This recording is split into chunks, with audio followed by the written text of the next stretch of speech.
जायाचे शरीर जाईल क्षणात, जायाचे शरीर जाईल क्षणात, कहा गोपीनाथ पावेची ना. तुम्ही संत सारे कृपेचे सागर, निरूप हा फार सांगा देवा.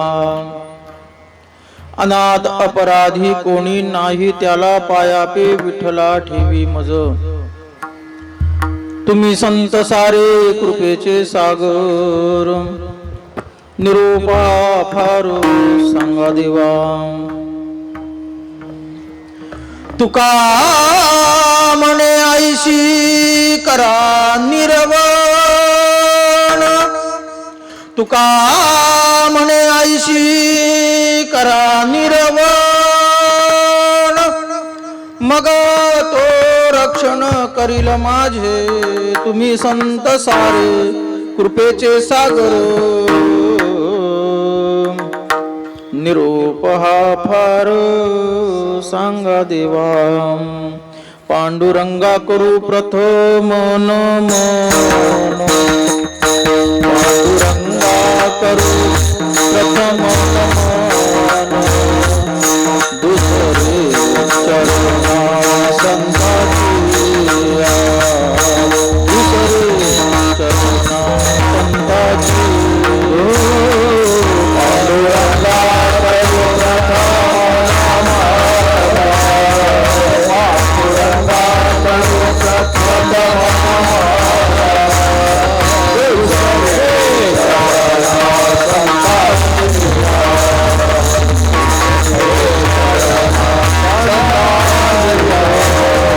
त्यांच्या कृपा गाणे कथेचा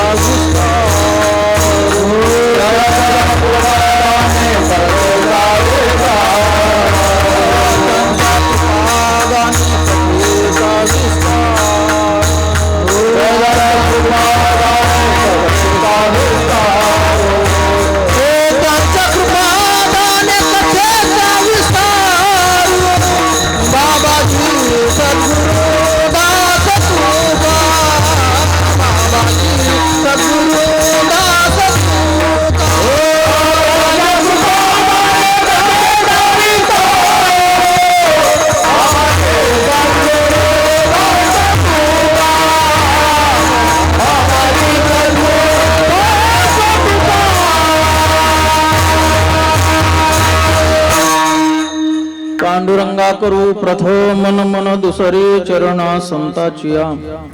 त्यांच्या कृपादाने कथेचा विस्तारू, बाबाजी सद्गुरु दास तुकाम. काय माझी वाणी मानेल संताशी, रंजवू चित्ताशी आपुलिया. माझी वाणी तुझे वर्णी गुणनाम, ऐशे दी प्रेम काही कळा. मस्तक हे पायावरी वार करी संतांच्या. श्री जोग एव परब्रह्म, श्री जोग एव परंतपहा, श्री जोग एव परतत्व, श्री जोग ब्रह्म सनातनम. श्री संताची माथा करणारी, साष्टांग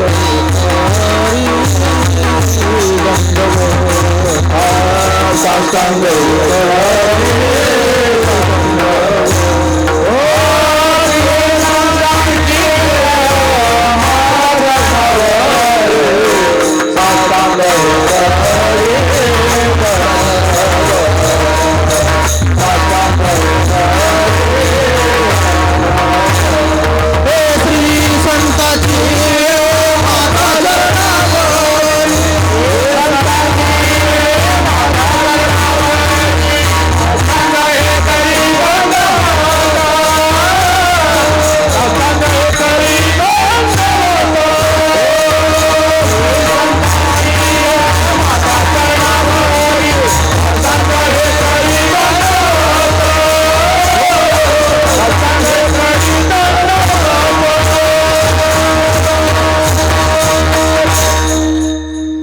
श्री संताची माथा चरणावरी, साष्टांग हे करी दंडवत.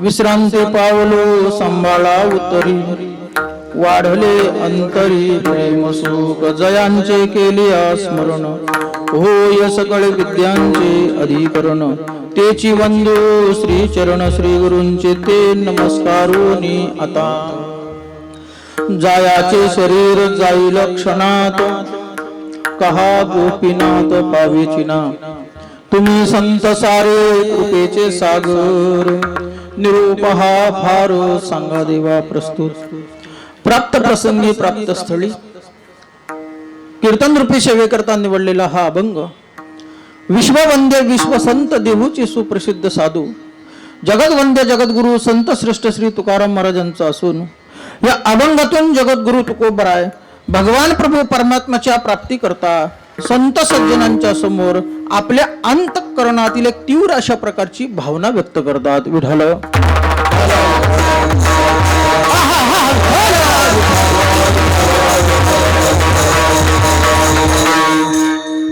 सेवेला सुरुवात करण्यापूर्वी छोटासा परिहार देणं माझ्या दृष्टिकोनातून उचित आहे. आज या ठिकाणी श्री समर्थ सद्गुरू गोविंद बाबा वाहळकर यांच्या प्रेरणेने श्री साधक सेवा मंडळ चॅरिटेबल ट्रस्ट विचुंबे यांच्या माध्यमातून अखंड हरिनाम सप्ताह ग्रंथराज ज्ञानेश्वरी पारायण सोहळा या ठिकाणी संपन्न होत आहे.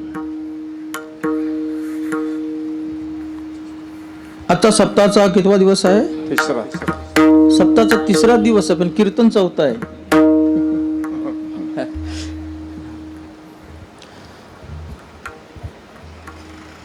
आणि आज या ठिकाणी ज्यांच्या माध्यमातून ही कीर्तन सेवा मला या ठिकाणी प्राप्त झाली ते माझे परम स्नेही परम आदरणीय परम मित्र श्री श्री 1008 महामंडलेश्वर रामकृष्णानंद सरस्वती महाराज यांच्या माध्यमातून ही सेवा मला या ठिकाणी प्राप्त झाली. आणि सेवा घेतल्यानंतर संपर्कामध्ये जे राहिले ते आमचे हरिभक्तपरायण मेघनाथजी भिंगारकर सतत संपर्क साधायचे. त्याच्यानंतर या सप्ताहाचं व्यासपीठ नेतृत्व ज्यांच्याकडे आहे ते आमचे गुरुवर्य हरिभक्तपरायण गोविंद महाराज मडवी. आले नाहीत महाराज? आले. मडवी महाराज या ठिकाणी आहेत. त्याचप्रमाणे या कार्यक्रमाची जी कमिटी आहे, नाव कुठे दिसत नाही, अध्यक्ष उपाध्यक्ष नाव इथं दिसत नाहीत मला, सर्व जी कमिटी आहे त्यांचे या ठिकाणी आभार व्यक्त करतो. त्यांच्याही चरणावरती नतमस्तक होतो. सुंदर अशा प्रकारचे टाळकरी या ठिकाणी आहेत, सुंदर कलाकार आहेत. आमचे हरिभक्तपरायण परमस्नेही परम आदरणीय निकटवासी निलेश महाराज ढवळे या ठिकाणी उपस्थित आहेत. बऱ्याच वर्षानंतर त्यांची माझी आज भेट झाली. सुंदर अशा प्रकारचे नियोजन आहे. सुंदर श्रोते आहेत. सुंदर सिस्टीम आहे. सुंदर तर सिस्टीम आहेच, पण सिस्टीम वाला पण तितका सुंदर आहे. मृदंग सुंदर आहे, पण मृदंग वाजवणारे सुद्धा तितके सुंदर आहेत. जरा टाळ्या वाजवा. गायन सुंदर आहे, पण ज्या कंठातून जे गायलं जातं ते कलाकार, ते गायक फार सुंदर आहेत. जरा त्यांच्यासाठी टाळ्या होतो. सुंदर बाळ कलाकार या ठिकाणी उभे आहेत. सर्वांच्या चरणावरती विनम्र अशा प्रकारचं अभिवादन करतो आणि सेवेला सुरुवात. विठ्ठल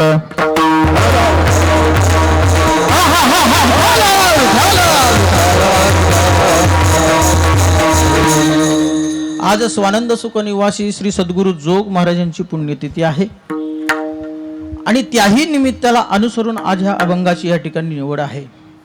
सप्ताहाचा तिसरा दिवस आहे. संतपर प्रकरणातील आजचा हा अभंग आहे.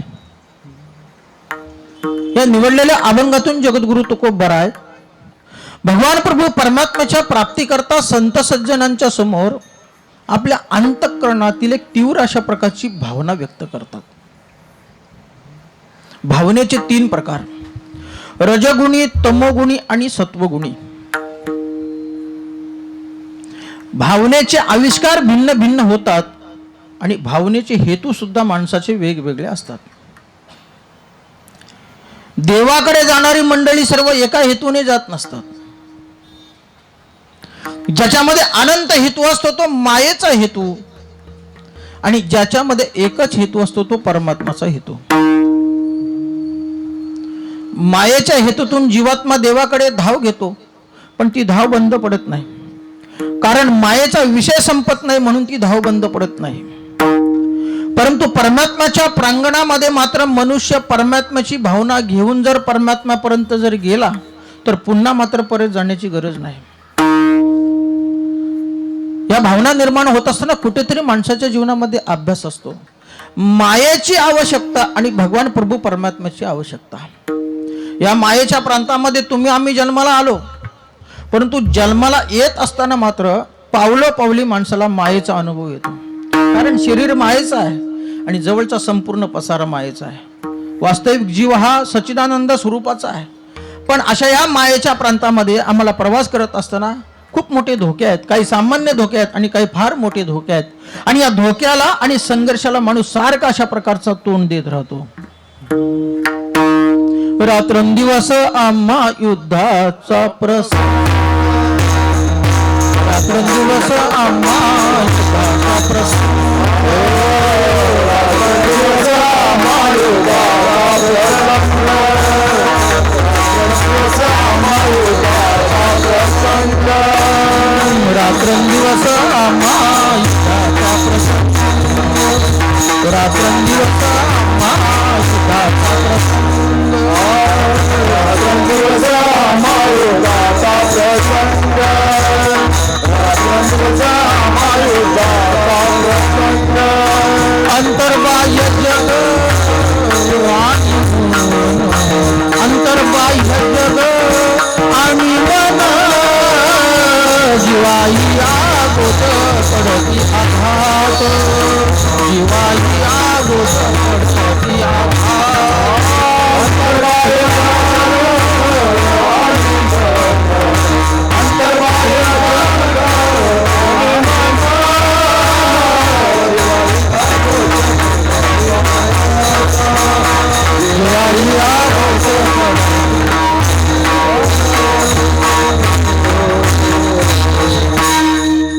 मला वाटलं म्हणता की काय.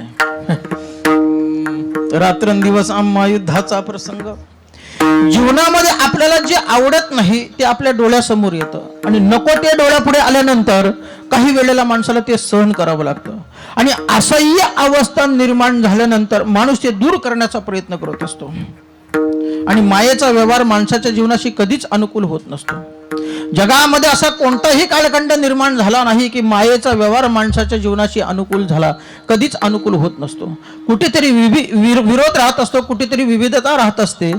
भगवान प्रभू रामचंद्राचं राज्य इतकं निर्विवाद राज्य, पण त्या निर्विवाद राज्यामध्ये सुद्धा भगवान प्रभू रामचंद्रावर आक्षेप घेणारी एक व्यक्ती निघाली. हा मायेचा प्रभाव आहे. माया ही सर्वस्वी अनुकूल कधीच होत नसते. आणि त्या अनुकूल न होण्याचा परिणाम कधी सहन करायचा, कधी विरोध करायचा, तर कधी प्रतिकार करायचा. हा जीवनातील प्रवाह आहे. आणि जीवनातील प्रवाहामध्ये काही वेळेला आपल्या अपेक्षा बाजूला ठेवाव्या लागतात. विठ्ठल विठ्ठल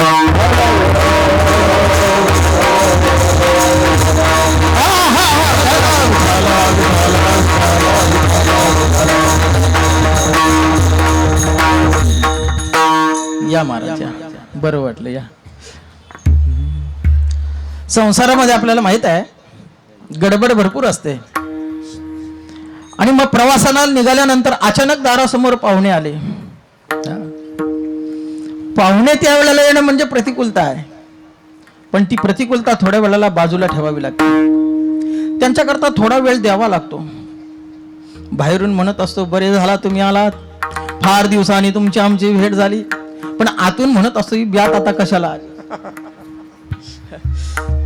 जगामध्ये दोन प्रकारच्या शक्ती आहेत. एक आहे अचेतन शक्ती आणि दुसरी आहे सचेतन शक्ती. अचेतन शक्ती या परतंत्र असतात आणि सचेतन शक्ती या स्वतःच्या स्वार्थाकरता पुढे आलेल्या असतात. तेव्हा त्या दृष्टिकोनातून जगातील मनुष्य विश्वातीत शक्तीकडे धाव घेण्याचा प्रयत्न करतो आणि जगातील विश्वातीत अशा प्रकारची अतीत अशा प्रकारची शक्ती माणसाच्या जीवनामध्ये प्राप्त झाली पाहिजे. आणि मग अतीत अशा प्रकारची शक्ती माणसाच्या जीवनामध्ये प्राप्त झाल्यानंतर त्याच्या जीवनामध्ये कोणत्या अशा प्रकारची समस्या राहत नाही. या मायेच्या प्रांतामध्ये प्रवास करत असताना जीवात्मा आणि परमात्मा हे दोन विषय जर आपण बाजूला ठेवले तर जीवाचा आणि या दोन्ही विषयाचा संबंध पाहत असताना जीवात्मा मायेकडे जातो. त्याच्या पाठीमागे 3 कारण आहेत. जीवात्मा मायेकडे जात असताना पहिलं कारण आहे आकर्षक म्हणून जातो, आकर्षण आवश्यक म्हणून जातो आणि अत्यावश्यक म्हणून जातो. आकर्षक, आवश्यक आणि अत्यावश्यक ही कारणं जशी मायेची आहेत तसं परमात्माकडे जात असताना सुद्धा आकर्षक म्हणून जातो, आवश्यक म्हणून जातो आणि अत्यावश्यक म्हणून जातो. ज्याला अल्पकाळामध्ये फार मोठ्या अशा प्रकारचं स्थान मिळावं वाटतं त्याने सतत या अभ्यासामध्ये मग्न राहिलं पाहिजे. आपण जे करत आहोत ते आकर्षक आहे का आवश्यक आहे याचा विचार माणसाने जीवनामध्ये केला पाहिजे.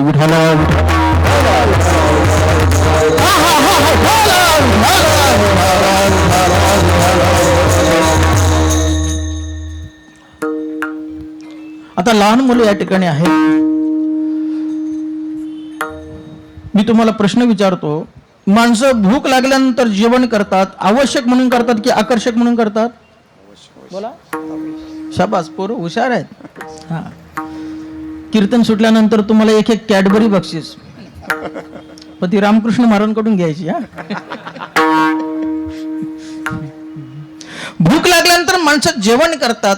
हा, आवश्यक म्हणून करतात, आकर्षक म्हणून कोणीच करत नाहीत. आणि जेवण झाल्यानंतर माणसं तंबाखू खातात.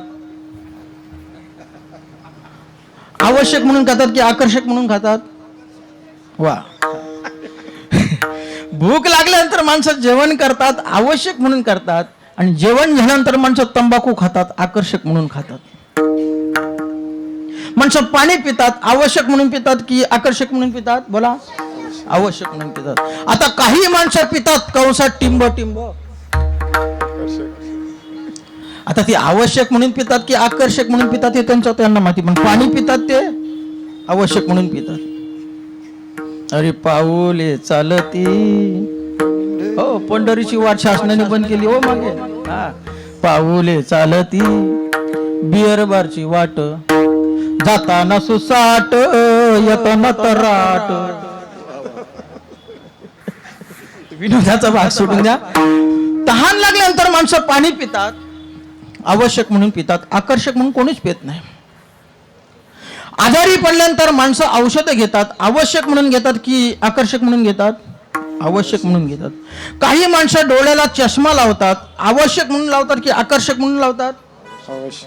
आता काही लोकांना बरा दिसतो म्हणून चष्मा लावतात, समजावं त्यांनी आकर्षक म्हणून लावला. पण ज्यांच्या डोळ्याला त्रुटी आहे, ज्यांच्या डोळ्याला उणीवा आहे, ती माणसं डोळ्याला चष्मा लावत असताना आकर्षक म्हणून न लावताना आवश्यक म्हणून लावत असतात. विठ्ठल विठ्ठल.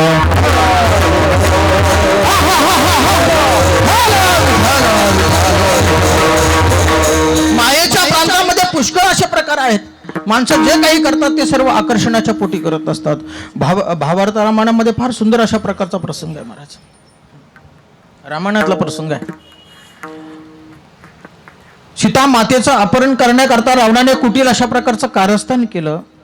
एक मायावी राक्षस पाठवला, तू जा असं काही सोंग घे की त्या सोंगाने भगवान प्रभू रामचंद्र आणि सीता मातेचा वियोग व्हावा. आणि तो वियोग घडवण्याकरता सीता मातेला अपहरण करण्याकरता रावणाने एक मायावी राक्षस पाठवला. त्याचं नाव मारीची. हा, आणि मग तो मारीची सुवर्ण मृगाचं रूप धारण करून पंचवटी मध्ये उड्या मारत त्या ठिकाणी आला. आणि सीता मातेने पाहिल्याबरोबर अंतःकरणामध्ये आकर्षण निर्माण झालं. हो हो हो हो, काय सुंदर दिसतो. प्रत्यक्ष सोन्याचं त्याच्या अंगावर अंतरलेलं आहे. आणि असं सोनं जर आपल्याला प्राप्त झालं, यदा कदाचित त्याची चमडी जर आपल्याला प्राप्त जर झाली तर त्याची चोळी शिवून आपण आपल्या अंगामध्ये घालू शकू, असं आकर्षण अंतःकरणामध्ये निर्माण झालं. आता कोणी आकर्षण मनामध्ये धारण करू नये. आजचा सोन्याचा भाव आहे 2 लाख रुपये. आता बाबा मगाशी चांदीचा विना गळ्यामध्ये आला, मला आनंद वाटला, कारण आजची चांदीचा भाव आहे 4 लाख रुपये. असं आता सोन्या चांदीचं आकर्षण मनामध्ये कुणीच धारण करू नये महाराज. आता नवरदेवाने सुद्धा सोन्याच्या वस्तूंची अपेक्षा करायची नाही, चैन अंगठीची अपेक्षा करायची नाही, ही मुलगी आणि हा नारळ पाहिजे असेल तर बोल, नाही तर जा. उठाला उठाला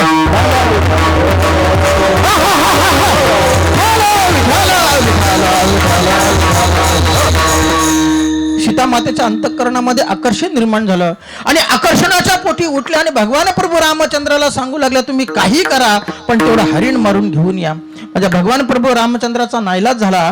प्रभू रामचंद्र म्हणतात, अगं सीते, जगाच्या इतिहासामध्ये सोन्याचं हरिण कधी झालं नाही आणि पुढे कधी होणार नाही. हा मायावी राक्षस आहे, हा भुलवण्याकरता आला, हे तुला समजत नाही. पण ज्या वेळेला अंतःकरणामध्ये विकार निर्माण होत असतो त्यावेळेला माणसं विचाराला बाजूला ठेवून विकाराच्या आहारी जात असतात. सीता मातेने सांगितलं, बाकी तुम्ही मला काही सांगू नका, तेवढं हरिण मारून घेऊन या. नाईलाज असतो माझ्या भगवान प्रभू रामचंद्राला त्या हरणाच्या मागे जावं लागलं. महाराज, दोघांचा वियोग झाला. संधी साधून रावण आला आणि पुढे काय घडलं? रामायण घडलं ना. पुढे काय घडलं? विठ्ठल विठ्ठल.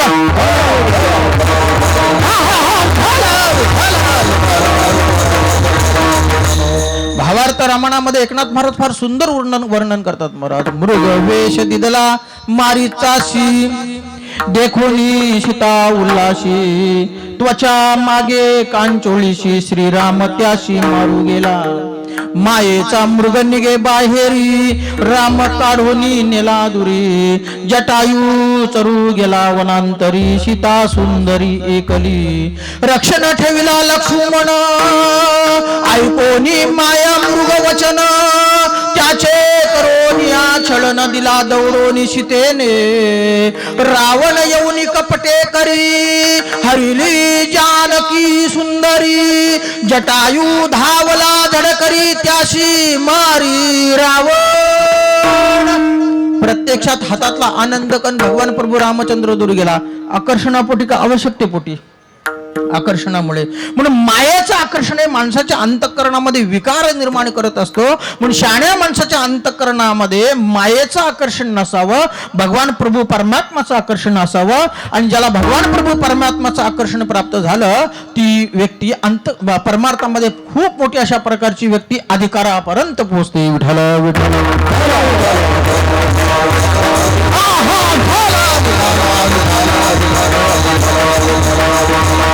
पण ज्याला भगवान प्रभू परमात्माचं आकर्षण प्राप्त झालं ती मंडळी किती आकर्षित होतात. महाराज, वेद लेहो मन तयाची गुणी, क्षणवरण विसंबे विठ्ठल रुक्मिणी. मनाचा अभ्यास असा आहे, मनाला ज्या गोष्टीचा वेध लागला पुन्हा दुसऱ्या गोष्टीचं आकर्षण होत नाही. पंढरपुरीचा निळा, लावण्याचा पुतळा, विठो देखिला डोळा बाई हो. भगवान प्रभू परमात्माने दर्शन दिलं, मन वेधून गेलं. भगवान प्रभू परमात्माची भक्ती करत असताना माणसाचं मन वेधून जातं. महाराज, गोड तुझे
रूप, गोड तुझे नाम.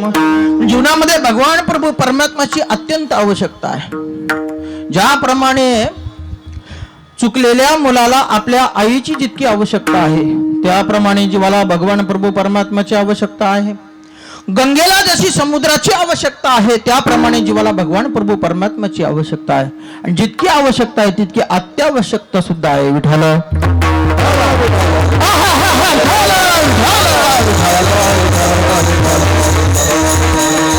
संसारामध्ये काही गोष्टींना पर्याय चालत असतो, परमार्थामध्ये पर्याय चालत नसतो महाराज. संसारामध्ये एखाद्याला जर सत्यनारायणची पूजा करण्याची जर इच्छा जर झाली तर ब्राह्मण देवाला विचारतायत, आज आम्हाला सत्यनारायणची पूजा करण्याची इच्छा आहे, फक्त पत्नी माहेरी गेली चालेल का? सत्यनारायणची पूजा करत असताना ती पूजा सपत्नी करावी लागत असते. काही वेळेला गृहस्थी माणसाला मोठी किंमत आणि काही वेळेला ब्रह्मचारी माणसाला मोठी किंमत. एखाद्या वेळेला एखाद्या मंदिराचा जर कळस जर बसवायचा जर असेल तर त्या ठिकाणी सांसारिक माणसाला कोणीच बोलवत नाही. त्या ठिकाणी ब्रह्मचारी माणसाला बोलवतात, संन्यासी माणसाला बोलवतात. बरं का सुरेश महाराज, मी त्याचा छोटासा अभ्यास केला. त्या ब्रह्मचारी माणसाच्या हातातूनच का कळस बसवतात, संन्यासाच्या हातातूनच का कळस बसवतात, त्याचं कारण आहे. थोडासा अभ्यास केला बरं का. संन्यासी जर कळसावर चढला आणि वरून खाली जर पडला तर त्याला मागे पुढं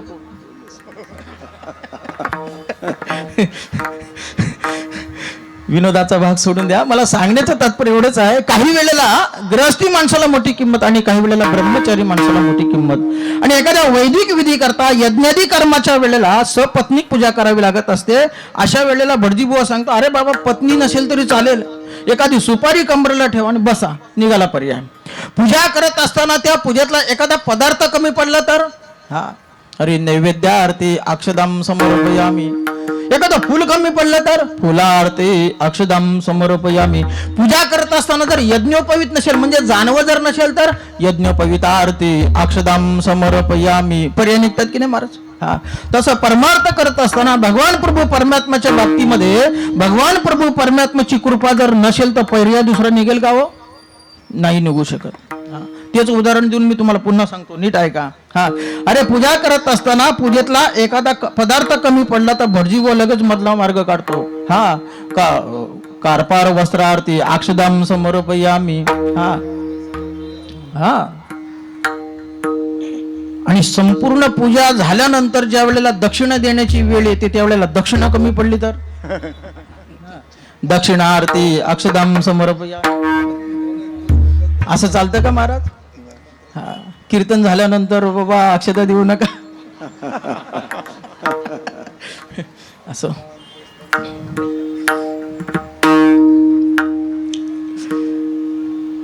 मला तर एक दिवस सुरेश महाराज कोरस पाकिट दिलं महाराज. कोरो पाकिट घेऊन घरी आलो कारण आपण बघत नाही. जोग महाराज संस्थेची परंपरा आहे. असो, बाजूला जात नाही कारण मी खेडेगावात वेगळं कीर्तन करतो आणि शहरामध्ये वेगळं कीर्तन करतो. जशी समोर व्यक्ती असेल तसं कीर्तन करावं माणसाने. विठाल विठाल.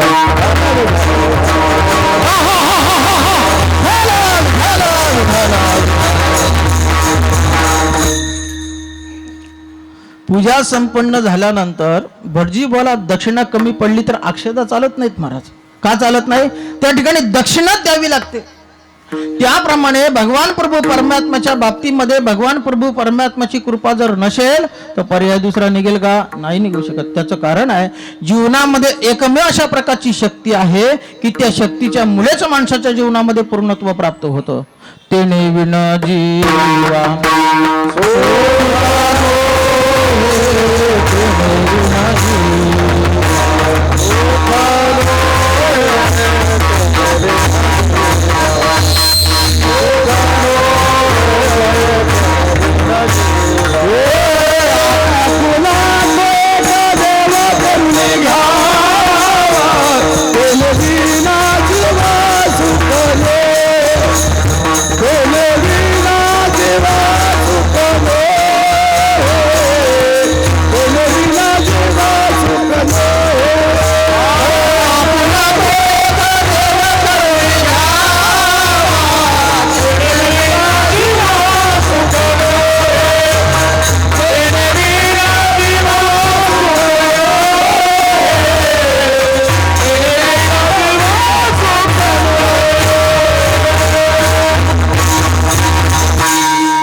आतापर्यंतच्या जगाच्या इतिहासामध्ये कोणी पूर्ण झाला नाही, आजही कोणी पूर्ण होत नाही आणि भविष्यामध्ये कोणी पूर्ण होणार नाही.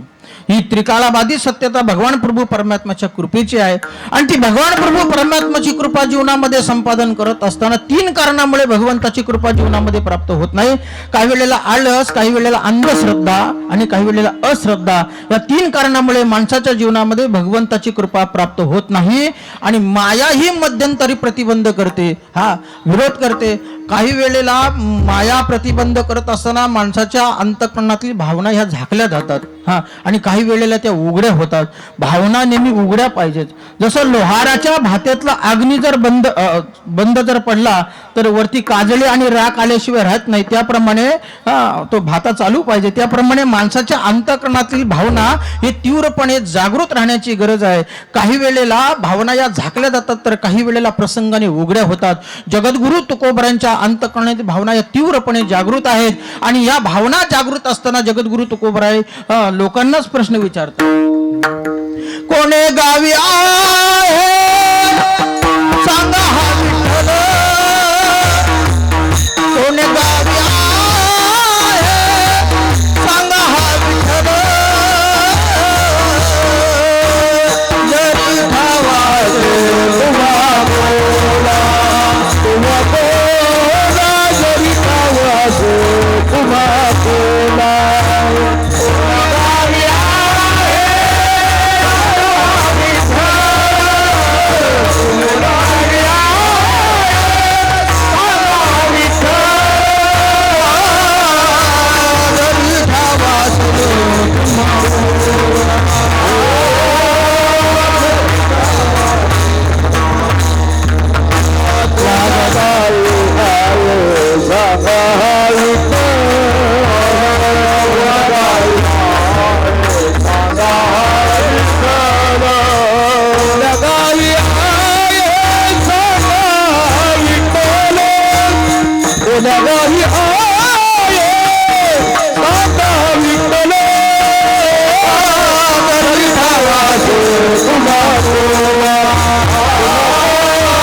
जरी ठावाचे तुम्हा बोला.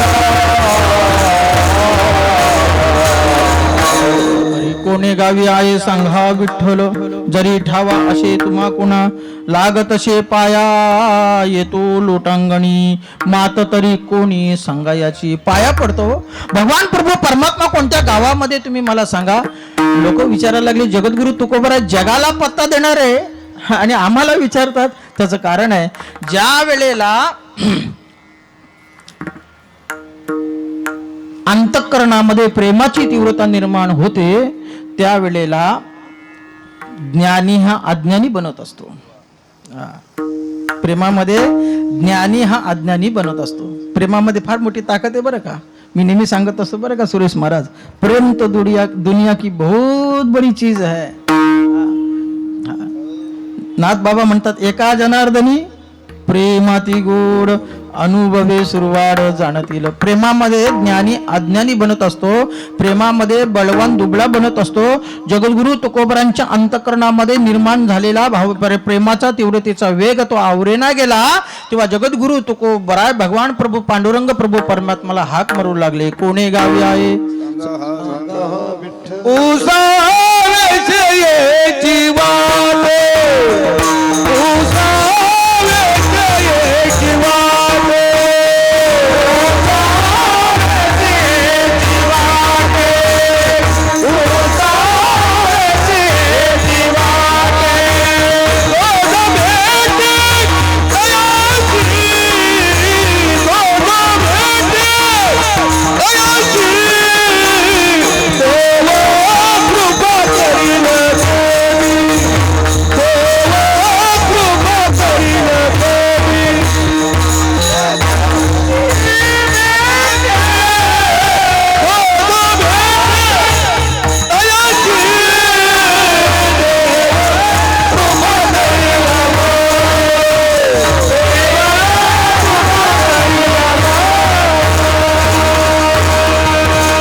वाटे जे जे भेटे तयाशी.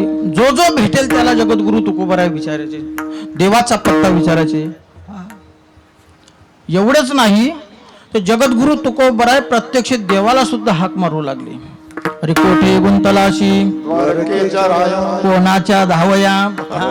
दोन अभंग आहेत. हे कोठे गुंतलाशी कोणाच्या धावया. हा देवा, अरे माझ्याकडे येत असताना तू कुठे गुंतलास का? किंवा येता येता तुला वाटेमध्ये श्रम झाले, तू विसाव्याला बसलास का? तुला झोप आली का? देवा मला हे काही कळत नाही. बरं का सुरेश महाराज, फार मोठी गंमत आहे सध्या संप्रदायामध्ये महाराज, फार मोठी गंमत आहे. एकाच अभंगावर महाराज कीर्तन करतात, महाराष्ट्रभर फिरतात एकाच अभंगावर. कुठे जाऊ द्या तोच अभंग तेच चिंतन. फार गंमत आहे महाराज. वैकुंठवासी वेदांत वाचस्पती काव्यतीर्थ जगन्नाथ अण्णा म्हणायचे, फार सुंदर कोटी करायचे ते. अण्णांची कोटी आहे, नीट ऐका. ज्यांचे ग्रंथपाठ असतात, अण्णा म्हणायचे बरं का त्यांच्या स्टाईलमध्ये, ज्यांचे ग्रंथपाठ असतात त्यांना श्रोते म्हणतात. ज्यांची गाथापाठ असते त्यांना वारकरी म्हणतात. ज्यांचे अभंग पाठ असतात त्यांना टाळकरी म्हणतात. ज्यांचे अभंगाचे तुकडे पाठ असतात त्यांना कीर्तनकार म्हणतात. आणि ज्यांचं काहीच पाठ नसतं ते दिंडीचे मालक असतात. ही जगन्नाथ अण्णांची कोटी आहे. मला सांगायचं की तुम्हाला की वारकरी संप्रदायामध्ये सध्या फार मोठ्या अशा प्रकार चुकीचा भरणा झाला आणि त्याचा परिणाम सध्या समाज कुठेतरी बाजूला जात असताना आपल्याला पाहायला सापडतो. पण काही ठराविक अशा प्रकारचे महाराज मंडळी आहेत की त्यांच्या तत्वावरती हा वारकरी संप्रदाय आधारित आहे. विठ्ठल विठ्ठल.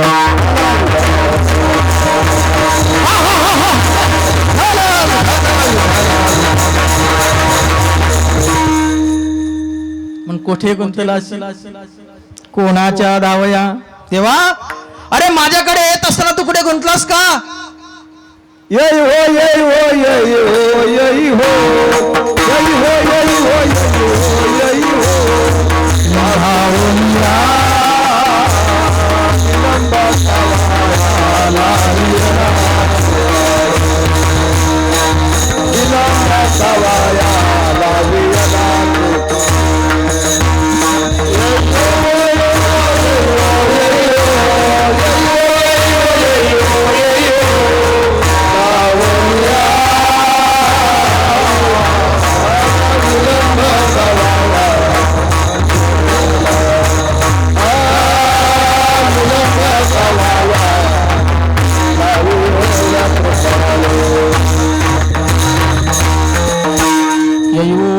धावूया विलंब का वायाला वेला कृपाळे.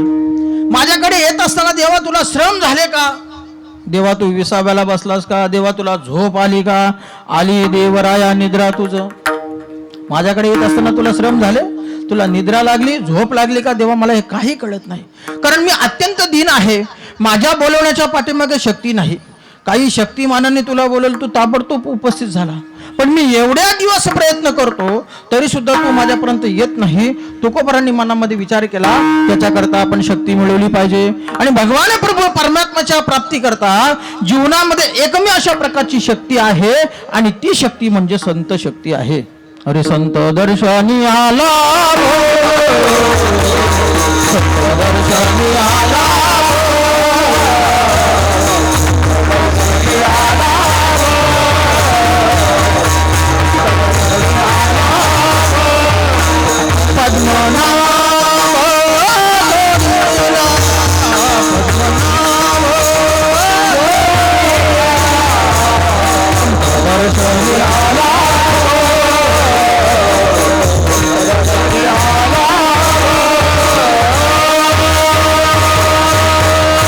भगवान प्रभू परमात्मा संतांचे आज्ञांकित असल्यामुळे संतांनी का सांगितलं तर भगवान प्रभू परमात्मा नक्की ऐकल्याशिवाय राहणार नाही. म्हणून माझ्या जगद्गुरु तुकोबरांनी संतांच्या कडे धाव घेतली आणि संतांना प्रार्थना केली, हे संत सज्जन हो, तुम्ही माझ्यावर दया करा, तुम्ही माझ्यावर उपकार करा. संतांनी विचारलं, तुकोबराय तुम्हाला काय दया हवी आहे? बाकी काही नको. मायेच्या क्षेत्रामध्ये नेहमी मी घातामध्ये आहे, कधी माझं काय होईल हे सांगता येत नाही. त्याच्याकरता माझं संरक्षण करण्याची गरज आहे आणि असं संरक्षण भगवान प्रभू परमात्म्याशिवाय दुसरं कोणी करणार करणार नाही आणि भगवान प्रभू परमात्मा तुमच्याशिवाय प्रसन्न होणार नाही. तुकोबारांना संत म्हटले, हा महाराज काही हरकत नाही, पण जरा थांबा, काही कामाला गडबड चालत नाही. तुका म्हणे येते न चले तातडी आणि प्राप्त काळ घडी आल्या गुण. भगवान प्रभू परमात्माच्या प्रसन्नतेची वेळ यावी लागत असते. काही लोकांना सहजासहजी ती प्रसन्नता प्राप्त होते. ध्रुव बाळाला 6 वर्षाचे असताना 6 महिन्यामध्ये ती प्रसन्नता प्राप्त झाली. काय अधिकार असेल महाराज. निरोप बाळांना 42 दिवसामध्ये ती प्रसन्नता प्राप्त झाली. राजा परीक्षितीला गर्भात ती स्थिती प्राप्त झाली.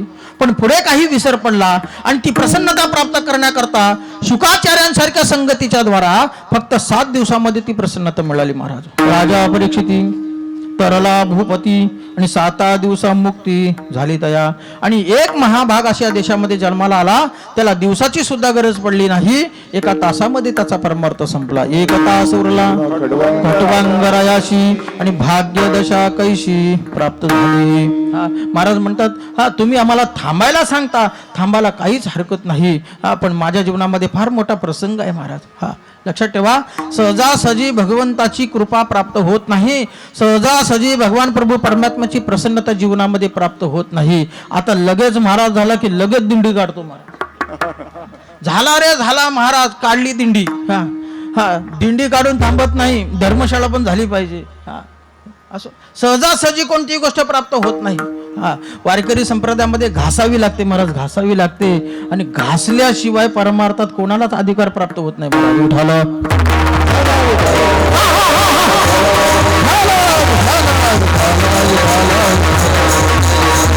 भगवान प्रभू परमात्माच्या प्रसन्नतेची वेळ यावी लागत असते. वेदांताच्या तत्वचिंतनामध्ये ज्यांचं नाव आहे, ज्यांना विद्यारण्य स्वामी म्हणतात, ज्या विद्यारण्य स्वामींनी पंचदशी सारखा ग्रंथ लिहिला, त्या विद्यारण्य स्वामींच्या जीवनातला प्रसंग आहे. नीट ऐका. त्यांच्या पत्नीने त्यांना एक दिवस प्रश्न विचारला, तुम्ही पंचदशी सारखा महान अशा प्रकारचा ग्रंथ लिहिला, तुम्हाला शास्त्र अवगत आहे, उपनिषद पाठ आहेत, वेदांताचं तत्वचिंतन तुमच्या मुखात आहे, मग असं असताना आपल्या जीवनामध्ये जी दरिद्री आहे ती दरिद्री घालवण्याकरता तुम्ही काहीतरी करा. विद्यारण्य स्वामी म्हणतात, जीवन जगत असताना कधीतरी बायकोचं ऐकलं पाहिजे. जर हिताचं असेल तर बायकोचं नक्की ऐकावं, आणि अहिताचं जर असेल तर बायकोचं कधीच ऐकू नये. विठाला विठाला.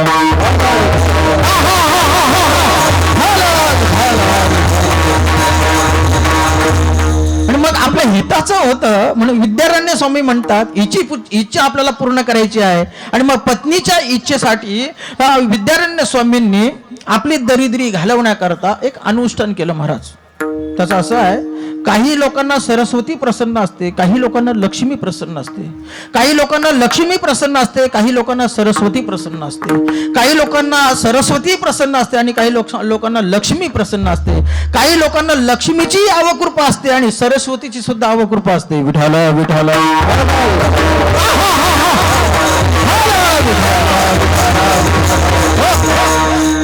वारकरी संप्रदायामध्ये जिवंत उदाहरण आहे. आपल्या वारकरी संप्रदायातले महान संत श्री संत एकनाथ महाराज यांना लक्ष्मी प्रसन्न होती आणि सरस्वती सुद्धा प्रसन्न होती.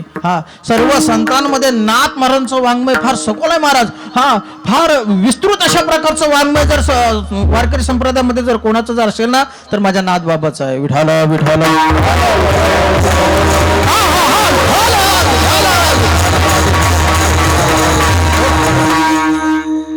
आणि दुसरं उदाहरण म्हणजे वैकुंठवासी मामासाहेब दांडेकर यांना सरस्वती सुद्धा प्रसन्न होती आणि लक्ष्मी सुद्धा प्रसन्न होती महाराज. क्वचित अशा ठिकाणी लक्ष्मी आणि सरस्वती यांचं जमत असतं महाराज.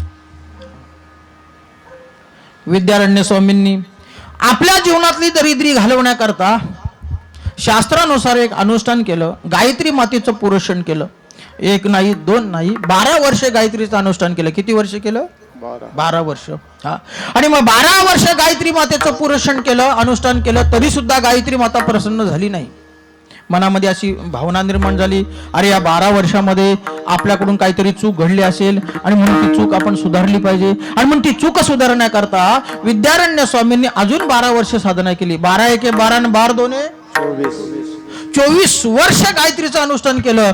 24 वर्ष गायत्री मातेचा जप केला, तरी सुद्धा गायत्री माता प्रसन्न झाली नाही. मनामध्ये अजून भावना निर्माण झाली की या 24 वर्षामध्ये आपल्याकडून अजून काहीतरी चूक घडली असेल आणि म्हणून ती चूक आपण सुधारली पाहिजे. याच्याकरता विद्यारण्य स्वामींनी अजून 12 वर्ष साधना केली. 12 एके 12, 12 दोन्ही 24 आणि 12 त्रिक 36. 36 वर्ष गायत्रीचं अनुष्ठान केलं, 36 वर्ष गायत्रीचा जप केला, 36 वर्ष गायत्रीची तपश्चर्या केली, तरी सुद्धा गायत्री माता प्रसन्न झाली नाही. आणि मग मनामध्ये असा विचार आला, अरे आता आपण संसार करण्याच्या लायकीचे राहिलेलो नाहीत, त्यापेक्षा आपण संन्यास घेतलेला बरा आहे. आणि म्हणून संन्यास घेतला आणि संन्यास घेतला, भगवा कपडा अंगावरती धारण केला. आणि भगवा कपडा अंगावर धारण केल्यानंतर मग मात्र गायत्री माता प्रसन्न झाली. भगवा कपडा काही सामान्य नाही महाराज, भगवा हा त्यागाचं प्रतीक आहे. काही काही कीर्तनकार सुद्धा पायाखाली घेतात. मी ते व्हिडिओ बघितल्यानंतर त्यांना फोन करत असतो, हा अरे भगवा हा पायाखाली घेण्यासाठी नाही, तो डोक्यावर मिरवण्यासाठी आहे. विठाला विठाला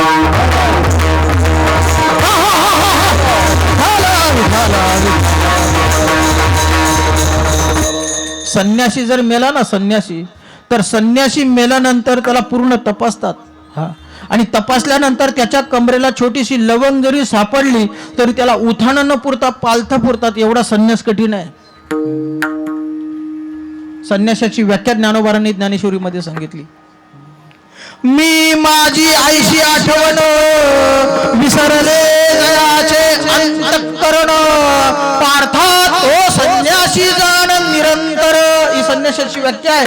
भगवा हा सामान्य नाही आहे. आणि मग भगवा कपडा अंगावरती धारण केला आणि भगवा कपडा धारण केल्यानंतर मग विद्यारण्य स्वामींच्या समोर गायत्री माता प्रसन्न झाली. सोन्याचा ढीग ओतला महाराज. आणि मग सोन्याचा ढीग ओतल्यानंतर गायत्री मातेने हाक मारली, स्वामीजी मी तुमच्या भक्तीवरती प्रसन्न आहे, तुम्हाला काय घ्यायचं ते घ्या आणि तुम्हाला अजून काय मागायचं असेल ते मागा. त्यावेळेला विद्यारण्य स्वामी म्हणतात, गायत्री माते तुझ्या प्राप्तीसाठी मी 1 नाही 2 नाही 36 वर्ष अनुष्ठान केलं. आणि मग 36 वर्ष अनुष्ठान करून सुद्धा तुम्हाला एकदा सुद्धा दर्शन देण्याकरता आली नाही. हा सोन्याचा ढीग ओतलाय महाराज, काही घेण्याची इच्छा नाही आहे. ज्याच्यासाठी अनुष्ठान केले ते तर बाजूलाच राहिलं महाराज. शास्त्रामध्ये असं एक अनुष्ठान आहे सुरेश महाराज, ते अनुष्ठान केल्यानंतर त्या देवतेचा विशिष्ट संख्येपर्यंत जप केल्यानंतर ती देवता प्रसन्न होते आणि रोज आपल्या उशाला 2 तोळे सोनं ठेवते. किती तोळे? 2 तोळे. तुम्हाला जर मंत्र पाहिजे असेल तर कीर्तन झाल्यानंतर भेटा. विशिष्ट संख्येपर्यंत त्या देवतेचा आपण जप केला तर ती देवता रोज प्रसन्न होते आणि रोज आपल्या उशाला 2 तोळे सोनं ठेवते महाराज. म्हणजे रोजचे आपले किती झाले? 4 लाख रुपये झाले. मला सांगायचं का तुम्हाला याच्यातून? सोन्याचा ढीग समोर असताना सुद्धा विद्यारण्य स्वामी त्यातलं काहीच घ्यायला तयार नाही. उलट गायत्री मातेला प्रसन्न विचारला, तुझ्या प्राप्तीसाठी मी 36 वर्ष अनुष्ठान केलं, एकदा सुद्धा मला तू दर्शन देण्याकरता आली नाही आणि आता संन्यास घेतला आणि संन्यास घेतल्यानंतर तू मला प्रसन्न झाली, याचं कारण काय? याचं उत्तर मला पाहिजे.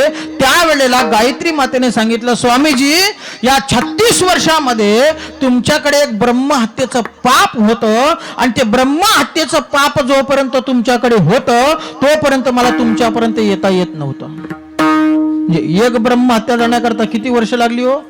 36 वर्ष लागली. आता माणसं पावली ब्रह्महत्या करतात. तुम्ही म्हणाल कसं काय? आपण स्नान करतो आणि स्नान करत असताना आपल्या शेंडीमध्ये एक छोटासा पाण्याचा थेंब जरी राहिला तरी शास्त्र सांगते ब्रह्महत्या. अजून सांगू का? सोपं सांगू का? हा कोंबडी माहिती आहे सगळ्यांना. आता कोंबडीचा ना कीर्तनाचा काही विषय नाही या ठिकाणी. हा पण एक उदाहरण म्हणून सांगतो. कोंबडी सगळ्यांना ज्ञात आहे, हा सगळ्यांना माहित आहे. त्या कोंबडीच्या विष्टेवरती म्हणजे शिटेवर जर पाय पडला तर शास्त्र सांगते ब्रह्महत्या. नीट ऐका बरं का मावशानो, ज्यांच्या असेल त्यांनी आज सोडून द्या बरं. कोंबडीच्या शिटेवर जर पाय पडला म्हणजे विष्टेवर पाय पडला तर शास्त्र सांगते ब्रह्महत्या घडते महाराज. मग विष्टेवर पाय पडला तर ब्रह्महत्या आहे, मग कोंबडी खाणाऱ्याला कोणती हत्या? महापाप आहे महाराज, त्याच्यातून सुटकाच नाही. मला सांगण्याचं तात्पर्य एवढंच आहे की गायत्री मातीने विद्यारण्य स्वामींनी सांगितलं, स्वामीजी या 36 वर्षामध्ये तुमच्याकडे ब्रह्महत्येचं पाप होतं आणि ते पाप जोपर्यंत तुमच्याकडे होतं ना तोपर्यंत मला तुमच्यापर्यंत येता येत नव्हतं, आणि ते पाप ज्या वेळेला गेलं त्याच वेळेला मला तुमच्यापर्यंत येता आलं महाराज. माझा दृष्टांत संपला. मला सांगण्याचं तात्पर्य एवढंच आहे की सहजासहजी भगवान प्रभू परमात्माची कृपा जीवनामध्ये प्राप्त होत नाही, सहजासहजी भगवान प्रभू परमात्माची प्रसन्नता जीवनामध्ये प्राप्त होत नाही. आणि म्हणून जगद्गुरु तुकोबराय संतांना सांगतात, ते संत सज्जन हो, तुम्ही मला थांबायला सांगता, थांबायला काहीच हरकत नाही, परंतु माझ्या जीवनामध्ये फार मोठा प्रसंग आहे, फार मोठी अडचण आहे. कोणता प्रसंग, कोणती अडचण, तो प्रसंग आणि ती अडचण जगद्गुरु तुकोबराय अभंगाच्या पहिल्या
सुंदर, जरा टाळ्या वाजवा त्यांच्यासाठी.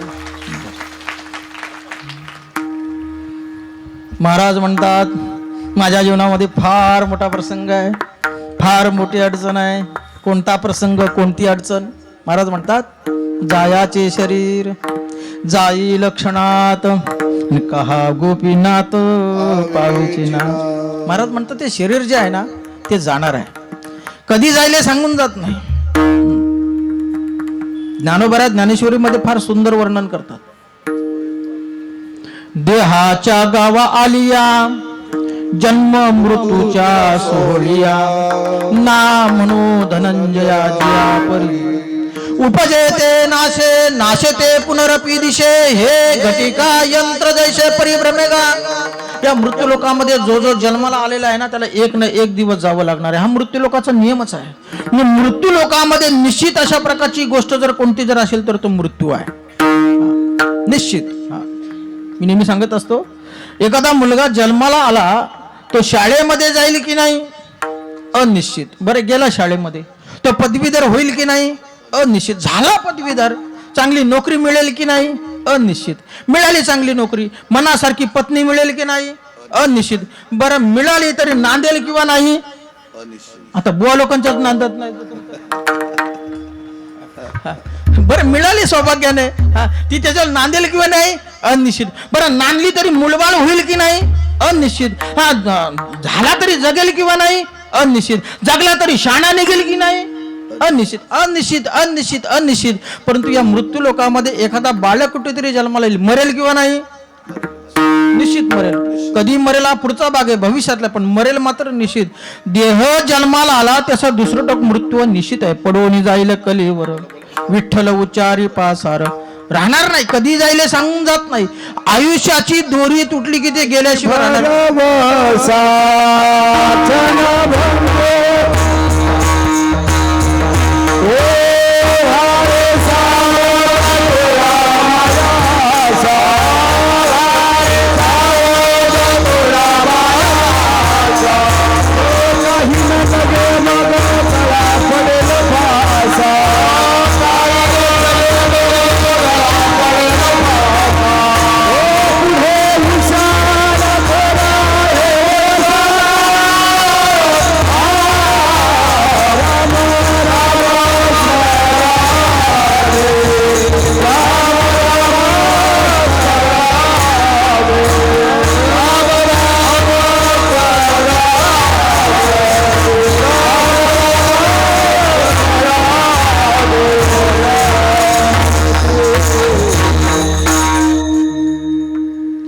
क्षणभंगूर नाही भरवसा वारे सावध तोडा माया काही न लगे मग गळा पडला पुढे हुशार थोर आहे ओळसागा राम राम स्मरा. आम्ही रोज म्हणतो काकड्यामध्ये अरे क्षणभंगूर नाही भर रोज म्हणतो की नाही. लोकांना रडून रडून सांगतो संसार दुःख मूळ रोज सांगतो की नाही. आम्ही रोज लोकांना सांगतो नाशिवंत देह जाणार सकळ आयुष्य घात. आम्ही रोज लोकांना सांगतो आणि आम्हीच वर्षभराची कीर्तनाची डायरी भरून घेतो.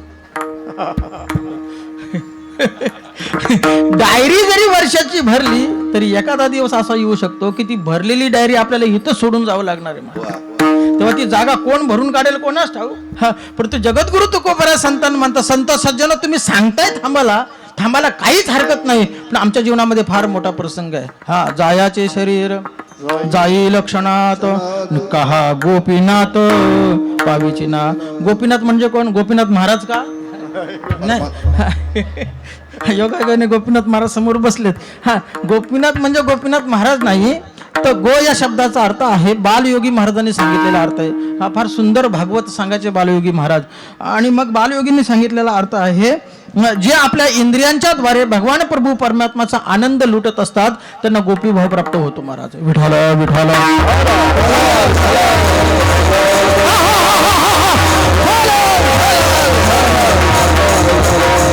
गोपींवर भगवान प्रभू परमात्मा अत्यंत प्रेम करतात. गोपी प्रेम करतात म्हणून भगवंत सुद्धा तितकंच प्रेम करतो. असा प्रेम स्वरूप असणारा परमात्मा आणि मी साधना करत असताना प्रयत्न करत असताना मला का बरं प्राप्त होत नाही.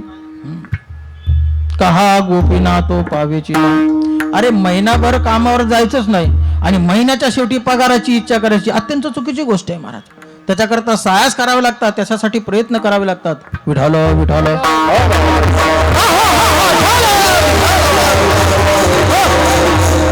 सहजासहजी कधीच कोणती गोष्ट माणसाला जीवनामध्ये प्राप्त होत नाही, त्याच्यासाठी सायास करावे लागतात महाराज.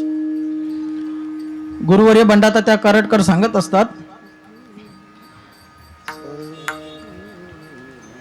फार सुंदर उदाहरण दिलं त्यांनी की आळंदीचे विद्यार्थी ज्या वेळेला मृदंग शिकण्याकरता जातात त्यावेळेला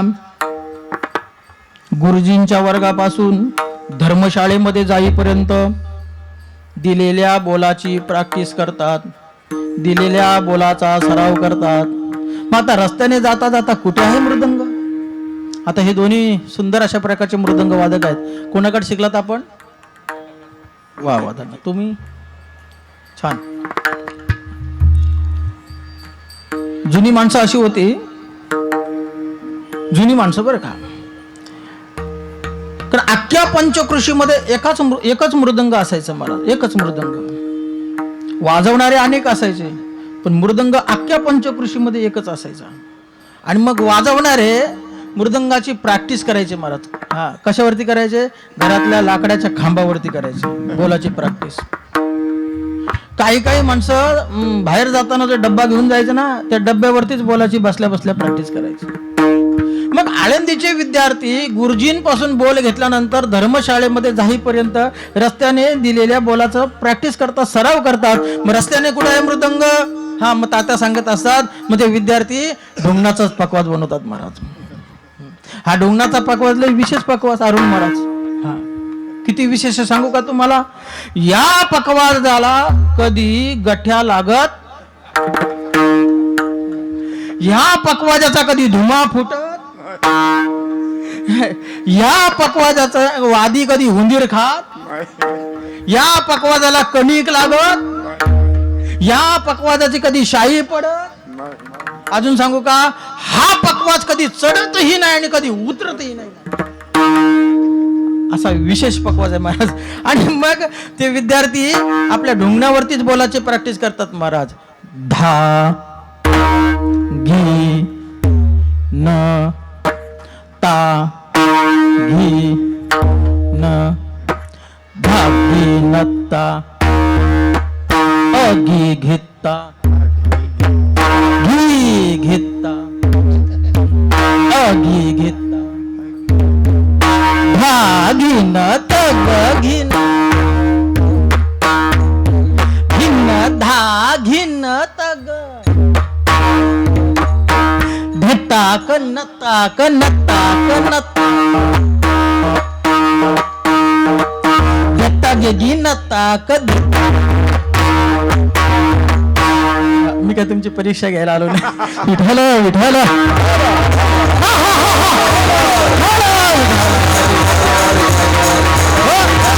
मला याच्यानंतर तुम्हाला एकच सांगायचं आहे, कोणतीही गोष्ट कष्ट केल्याशिवाय, मेहनत केल्याशिवाय, सायास केल्याशिवाय, प्रयत्न केल्याशिवाय जीवनामध्ये कधीच प्राप्त होत नाही महाराज. जगद्गुरु तुकोबाराय म्हणतात, अरे भगवान प्रभू परमात्म्याच्या प्राप्ती करता मी एवढे दिवस प्रयत्न करतोय, सायास करतोय, तरी सुद्धा मला भगवान प्रभू परमात्मा प्राप्त होत नाही. आणि मग ही अंतःकरणातली जी तीव्र अशा प्रकारची जी भावना आहे ती संत सज्जनांच्या समोर प्रगट करतात अभंगाच्या दुसऱ्या चरणात. तुम्ही संत सारे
तीव्र अशा प्रकारची भावना जगद्गुरु तुकोबाराय संत सज्जनांच्या समोर अभंगाच्या दुसऱ्या चरणामध्ये व्यक्त करतात. महाराज म्हणतात, तुम्ही संत सारे कृपेचे सागर. आता कोणते संत?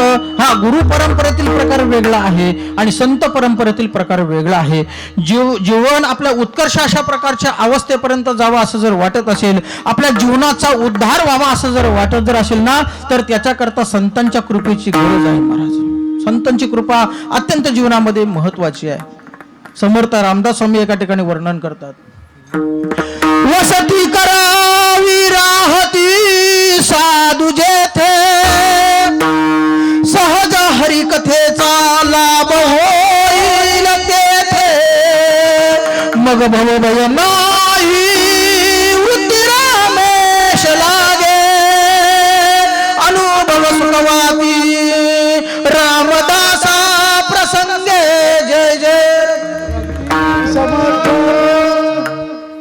जीवनाचा उद्धार व्हावा असं जर आपल्या अंतःकरणामध्ये जर वाटत जर असेल, काही मी उद्धार पावेल, काही कृपा करील नारायण, आपल्यावरती भगवान प्रभू परमात्म्याची कृपा व्हावी, आपला उद्धार व्हावा असं जर वाटत जर असेल, तर त्याच्याकरता संतांच्या कृपेची काय गरज आहे महाराज.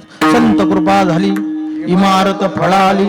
संत कृपा जीवनामध्ये अत्यंत महत्वाची आहे. जगद्गुरु तुकोबाराय म्हणतात, मी संतांची मुलगी आहे आणि नुसती मुलगी नाही तर संतांची मी लाडाची मुलगी आहे. लेक मी संतांची लाडाची, संतांची लाडाची,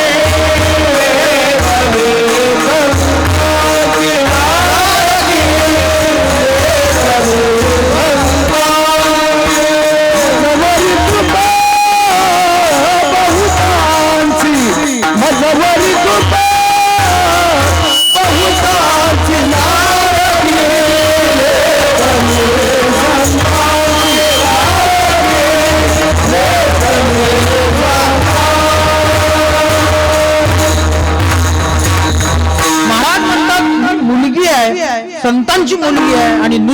नाही तर लाडाची मुलगी आहे महाराज.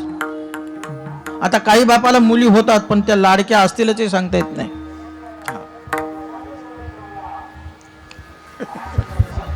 पूर्वीच्या काळामध्ये भयानक अशा प्रकारची हुंडा पद्धत आणि त्या हुंडा पद्धतीचा परिणाम मुलगी होणं म्हणजे फार दुर्दैवाची गोष्ट होती महाराज.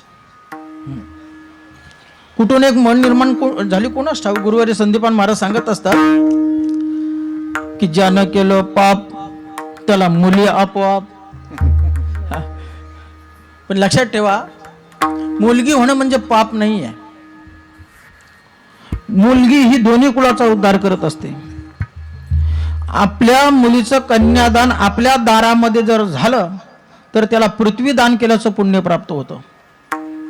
साळंकृत कन्यादान पृथ्वी दानाच्या समान. मुलगी कुठेच कमी पडत नाही महाराज. तेने बेताळीस उद्धरती. आईच्या 21 कुळाचा उद्धार करते आणि नवऱ्याच्या 21 कुळाचा उद्धार करते. एवढं मोठं सामर्थ्य मुलीमध्ये आहे. विठाला विठाला.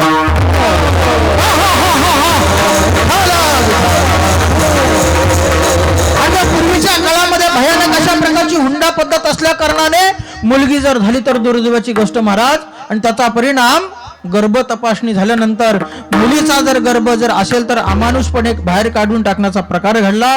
आणि त्या दुष्कृताचा परिणाम सध्या समाजाला भोगाची वेळ आलेली आहे. सध्या समाजामध्ये हा पुरुषाचा वर्ग जास्त आणि स्त्रीचा वर्ग कमी आहे. कुठेही कीर्तनाला गेलं का कीर्तन झाल्यावर विचारतात महाराज असले तर सांगा कुठं.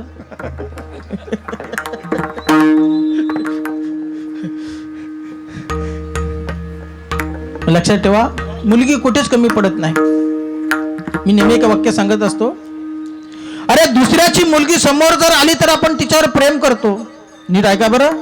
दुसऱ्याची मुलगी समोर जर आली तर आपण तिच्यावर प्रेम करतो आणि स्वतःच्या मुलीची ज्या वेळेला वेळ येते त्यावेळेला तिला आपण गर्भात मरून टाकतो महाराज. किती मोठं दुर्दैव आहे. म्हणून भ्रूण हत्या करणे फार मोठं पाप आहे. मुलगी असो अथवा मुलगा असो आनंदाने त्याचा स्वीकार करा. जीवन समृद्ध झाल्याशिवाय राहणार नाही. विठाला विठाला.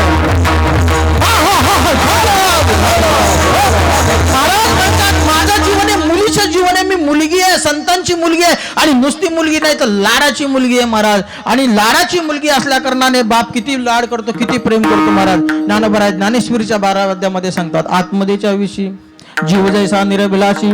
कोणत्या अशा प्रकारची आशा मनामध्ये न धारण करता वृत्तीप्रमाणे सतत प्रेम करत राहतो.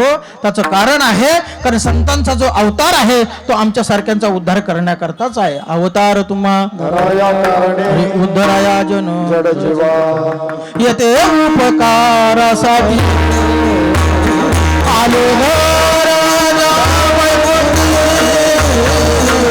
येते उपकारासाठी. महाराज म्हणतात संत सज्जन तुमचा जो अवतार आहे तो आमच्या सारख्यांचा उद्धार करण्याकरताच आहे. तुम्ही मात्र हे करा, कुठेतरी माझा आणि भगवान प्रभू परमात्माचा वृत्तीचा संबंध येऊ द्या महाराज. आठवण तुम्ही द्यावी पांडुरंगा. सोपान काका टेंबूकर फार सुंदर गोड चाल म्हणतात या प्रमाणाला. ऐकायची का? फडाची चाल आहे, वारकऱ्यांची चाल आहे. अरे आठवण तुम्ही द्यावी पांडुरंगा. आठवण तुम्ही द्यावी पांडुरंगा. किंवा माझी सांगा का कुळती. किंवा माझी सांगा का कुळती.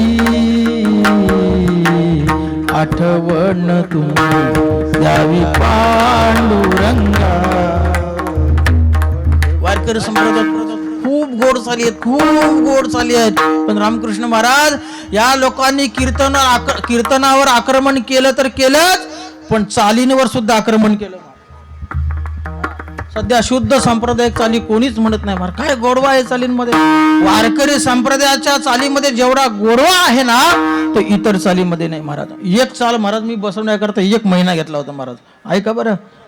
तुका म्हणे पापे तुका म्हणे तुका म्हणे पापे. तुका म्हणे पापे तुका म्हणे तू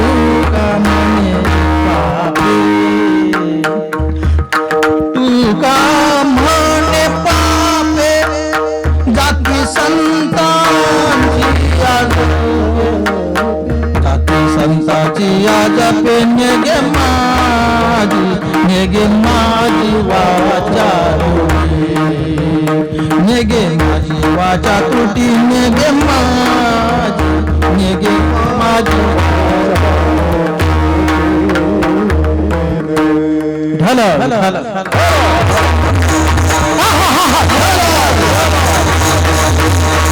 महाराज म्हणतात आठवण तुम्ही द्यावी पांडुरंगा आणि किंवा माझी सांगा माझी आठवण तुम्ही देवाला सांगा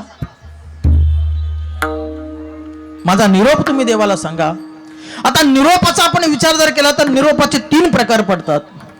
एक आहे न्यून निरोप, दुसरा आहे समनिरोप आणि तिसरा आहे फार निरोप. न्यून निरोप कशाला म्हणतात? सांगितलेला निरोप अडखळत सांगणे त्याला म्हणतात न्यून निरोप. दुसरा आहे समनिरोप, जसा सांगितला तसा त्या शब्दात सांगणे त्याला म्हणतात समनिरोप. आणि तिसरा आहे फार निरोप, निरोपामध्ये अधिक सांगणं, वाढवून सांगणं त्याला म्हणतात फार निरोप. विठाला विठाला. काही लोक कणभर करतात आणि मनभर सांगतात बरं का, पण माणसाने कणभर करावं आणि मनभर सांगावं. काही काही माणसं फार फार विचित्र असतात. कोणतीही गोष्ट करत असताना थोडीशी करतात, एवढं सांगतात. आम्ही नर्मदा परिक्रमा केली, आम्ही नर्मदा परिक्रमा केली किती सांगतात. आणि गाडीत बसून अर्धी परिक्रमा केली आणि सांगतो किती मी पूर्ण केली. अरे परिक्रमा करत असताना होडीमध्ये सुद्धा बसावं लागत नाही, ती खरी परिक्रमा आहे. विठाला विठाला.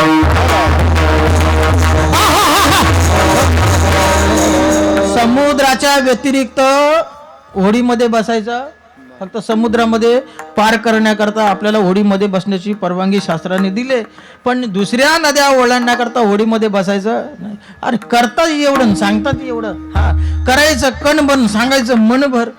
तसं महाराज म्हणतात तुम्ही माझा निरोप देवाला सांगत असं कमी सांगू नका, फार निरोप करून सांगा.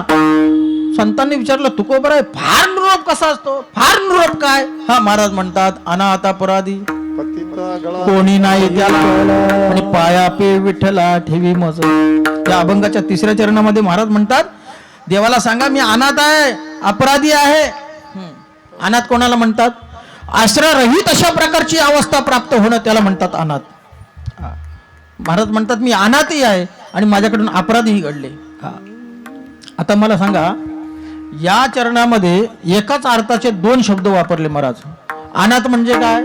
ज्याला कोणीच नाही त्याला काय म्हणतात? अनाथ. अनाथ अपराधी, पुढे म्हणतात कोणी नाही त्याला. एकाच अर्थाचे 2 शब्द महाराजांनी या चरणामध्ये वापरले. त्याचं कारण आहे हे फार निरोपाचं स्वरूप आहे आणि फार निरोपामध्ये विचाराचा जो ब्रेक सुटला. महाराज म्हणतात माझा निरोप सांगत असताना तुम्ही कमी सांगू नका. अरे अनाथ अपराधी, अरे कोणी नाही त्याला आणि पाया पे विठ्ठला ठेवी मज. तुम्ही मला भगवान प्रभू परमात्म्याच्या चरणाजवळ नेऊन ठेवा. आणि असं का भगवान प्रभू परमात्म्याच्या चरणाजवळ तुम्ही मला नेलं आणि भगवान प्रभू परमात्म्याच्या आश्रित जीवात्मा जर झाला आणि एकदा मात्र भगवान प्रभू परमात्म्याच्या ताब्यामध्ये गेला, मग मात्र तो भगवान प्रभू परमात्मा नक्की माझं रक्षण करेल. हे महाराज अभंगाच्या शेवटच्या चरणात.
तुका मनाईशी करा निर्वण मग तो रक्षण करील माझे तुम्ही संत सारे कृपेचे सागर निरोप हा फार सांगा देवा.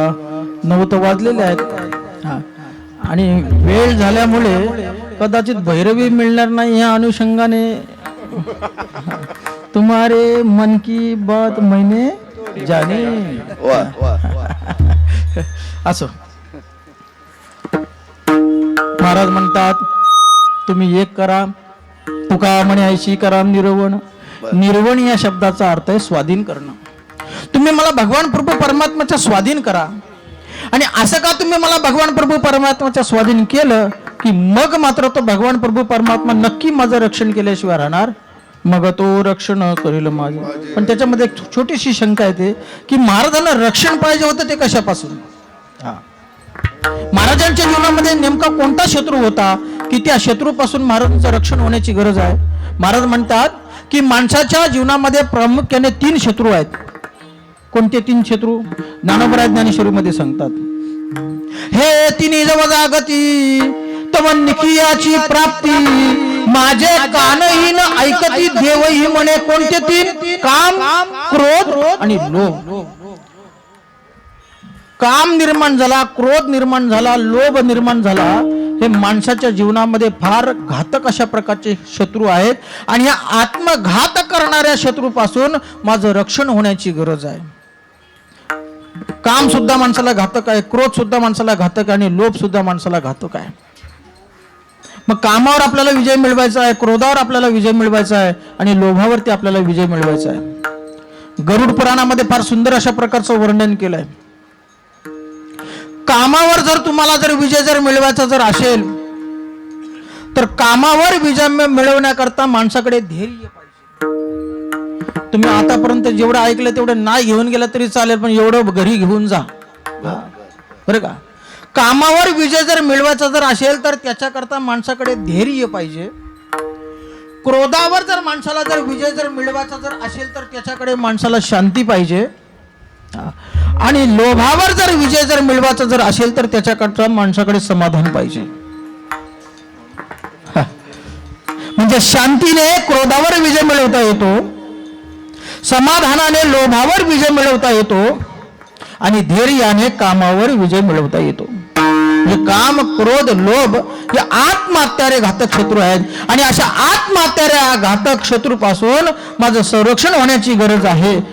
आणि असं संरक्षण भगवान प्रभू परमात्म्याशिवाय दुसरं कोणीच करणार नाही. घात अघात निवारी छाया पितांबरी करी. म्हणून भगवान प्रभू परमात्मा माझं संरक्षण करणार असल्या कारणाने तुम्ही फक्त एकच करा, तुम्ही मला भगवान प्रभू परमात्म्याच्या स्वाधीन करा. आणि असं का तुम्ही मला भगवान प्रभू परमात्म्याच्या स्वाधीन केलं की मग मात्र तो भगवान प्रभू परमात्मा नक्की माझं रक्षण केल्याशिवाय राहणार नाही. मग तो रक्षण करील माझे. ज्ञानेश्वर माऊली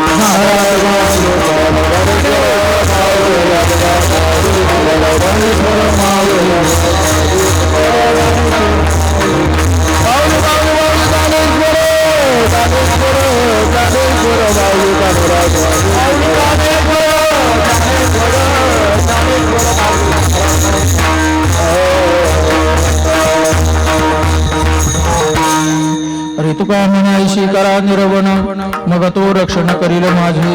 तुम्ही संत सारे कृपेचे सागर निरोप हा फार सांग देवा. आपली संकल्पित वेळ संपलेली आहे, पण जाता जाता मला एकच सांगायचं आहे की दिवसेंदिवस शिक्षणाचा प्रचार वाढत आहे, विविध विद्यांची वाढ होत आहे, भिन्न भिन्न कलेचा आविष्कार होत आहे, परंतु माणसाच्या जीवनामध्ये कोणत्या अशा प्रकारचा बदल होत नाही. ही फार मोठी खंत आहे आणि ती खंत दूर व्हावी असं जर वाटत जर असेल तर चांगल्याच्या संगतीमध्ये माणसाचं जीवन गेलं पाहिजे. 2 प्रकारची संगत आहे, एक आहे कुसंगत आणि दुसरी आहे सत्संगत. ज्या संगतीने माणसाच्या जीवनाचा उत्कर्ष होतो ती आहे सत्संगत, आणि ज्या संगतीने माणसाच्या जीवनाचा अधपतन होतं ती आहे कुसंगत. आता कोणत्या प्रकारची संगत आपण जीवनामध्ये करायची हे प्रत्येकाने ठरवलं पाहिजे. वैकुंठवासी हरिभक्तपरायण गुरुवर्य विठ्ठल बाबा घोळे म्हणायचे की माणसाने नेहमी मोठ्याची संगत केली पाहिजे. माणसाने मोठ्याची संगत केली तर माणूस मोठा होतो आणि छोट्याची संगत केली तर माणूस छोटा होतो. संगत करो बड़ो की तो बढ़त बढ़त जाय, और संगत करो छोटो की तो घटत घटत जाय. माणसाने मोठ्याची संगत केली तर मोठा होतो आणि छोट्याची संगत केली तर छोटा होतो. मग आता मोठा कोण आहे? अरे ज्ञानदेव वैष्णव मोठा.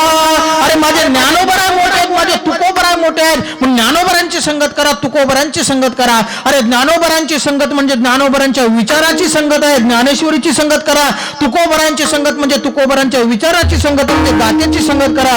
जीवनामध्ये काहीच कमी पडणार नाही. जे भेटल्या सर्व भेटी आपोआप तुकाराम तुकाराम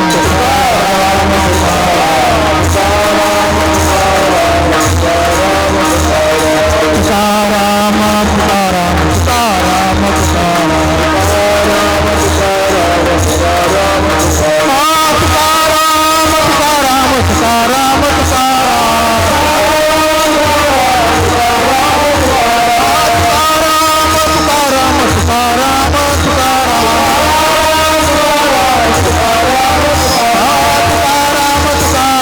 तुकाराम तुकाराम